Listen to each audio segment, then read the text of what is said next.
Hello, welcome to the Villages, Florida.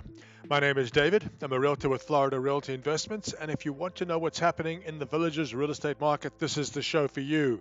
Every Monday, we take a look at what's happening here. We take a look at long-term trends. We look at the differences between the different regions of the Villages.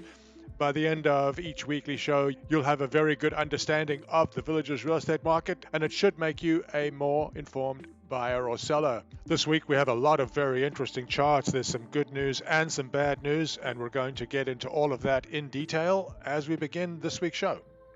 If you're a buyer here in the Villages and you're trying to find a good deal, or you're a seller and you're trying to maximize your return in a reasonable period of time, please reach out to me at DavidisinFlorida@gmail.com. I'll be happy to help you. Also, if you find this show useful, please consider subscribing so that you can keep up to date on the latest happenings in the real estate market here. A couple of things to quickly note. We produce the show every Monday. Make sure that you check the date to ensure you're getting the most recent information. Secondly, all of this information is drawn from the multiple listing service. There are two real estate marketplaces here in the Villages, the MLS and the VLS. The VLS is the Villages' own listing service. It's the only place you'll find new homes, and you'll find a pre-existing inventory there as well. The MLS is the listing service that you're familiar with from other real estate markets. These are the listings that brokerage firms outside of the Villages have, and these are the listings you'll find on Zillow. All of the information in the show is drawn from the multiple listing service. Also, please check out our website. We're updating it and adding new content all the time, DavidisinFlorida.com. When you visit us, please send a note saying hello. We welcome any interaction. So with that out of the way, let's take a look at what's happening this week. We start by taking a look at what's happening with interest rates. The 30-year mortgage rate most closely tracks the 10-year government note yield. And so every week we begin the show by taking a look at what has been happening with the 10-year note yield to get some idea as to mortgage rates and what that might mean for real estate prices. Looking at this chart, you can see that over the last 2.5 years or so, the yield on the 10-year note has risen from below 0.5% to 5%.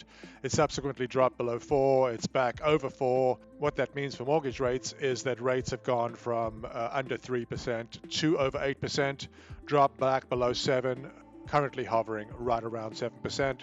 What that means for real estate, we'll have to see, but the rise in interest rates doesn't seem yet to have affected real estate prices. When we take a look at the differences between the Villages, we're going to break them into 4 different regions, and I'm going to show you how many active listings there are currently in each region. First, let's take a look at the Villages as a whole. This map shows us all active listings currently in the Villages on the MLS. Each listing is shown on the map as a circle. The size of the circle denotes the size of the house, and the color of the circle shows you how much it is per square foot. So a large light circle will be a large home with a high price per square foot, and a large dark circle will be a large home with a low price per square foot. This map we're looking at currently is a map of all the active listings in the Villages. The regions that I've broken them down into are first the north. Here you can see the area that I'm calling the north. Its boundary on the north is Highway 42, and its boundary on the south is Highway 466. The second area is an area I'm calling the middle north. This is the area that is bounded on the north by Highway 466 and on the south by Highway 466A. Once again, this is active listings in this region. Third area is the area I'm referring to as the middle south. This is the area between 466A and Highway 44.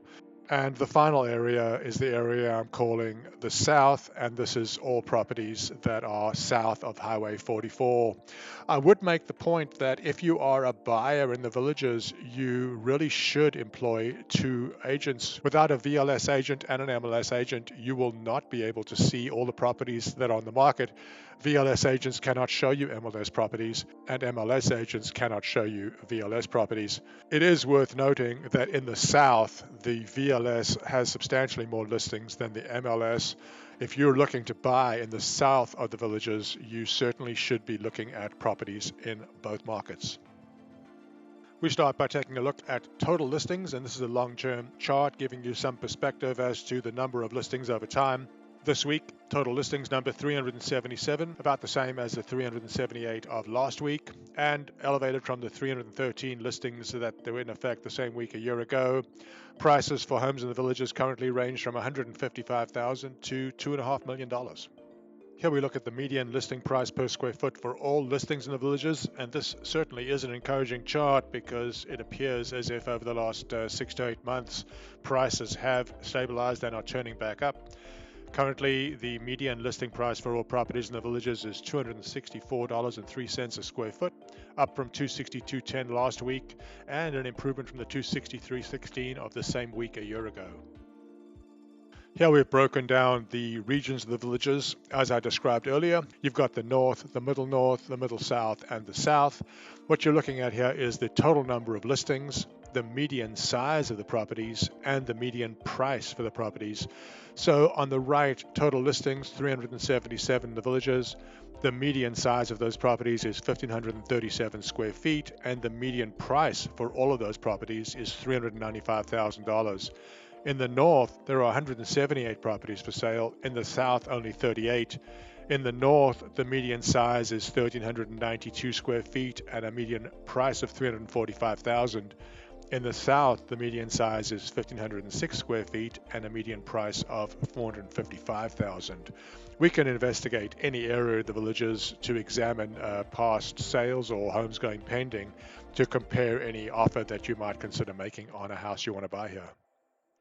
Here we're looking at all listings broken down by region again, and here we're looking at how many properties are for sale in each of the regions of the villages. On the right, you can see the villages as a whole. On the left, you can see the north, middle, south, and you can see how many properties are available in each price segment in each area of the villages. This is the same information, just presented in a different way, give you a different way of looking at it. These are all listings in the villages, and you can see price groups on the left, and you can see by color how many listings there are in each of the 4 areas of the villages. Here we take a look at a long-term trend chart. This gives us an idea as to how long homes are staying on the market. This is the median time on the market for all listings. This chart is not an average. Last year, the same week, the median time on the market was 52 days. This week, it's 51 days, an improvement from the 56 days of last week. We thought it would be interesting breaking down that information by region, and you can see the listing time for each of the regions on the villages. This is the median listing times for all properties that are in that region. For the villages as a whole, 47 days, 78 properties on the market over 100 days. In the north, the median time on the market is 53 days with 43 properties on the market over 100 days. In the south, the median time on the market is 32 days with only 4 homes on the market over 100 days. Now we come to a chart that we always find particularly interesting. This is the new listings and homes going pending over the last 7 days. This really gives us a good perspective as to how many homes are entering and leaving the market. New listings are entering the market and homes going pending are leaving the market before ultimately closing. So it gives us an idea as to how much new supply is entering and leaving the market every week. You can see that this week there are 45 new listings and 45 homes going pending, compared to 57 new listings for the week before and 47 homes going pending the week before. And this compares to 36 homes that were newly listed and 25 homes that went pending for the same week a year ago.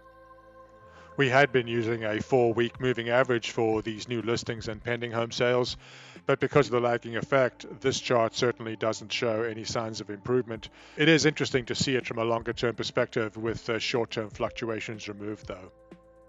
Here's some more interesting data this week. This shows us the price change for the homes that went pending over the last 7 days, and they showed a price reduction of 5.8% from the original listing price, compared to a reduction required of only 4.7% for last week, and this compares to 6% for the same week a year ago.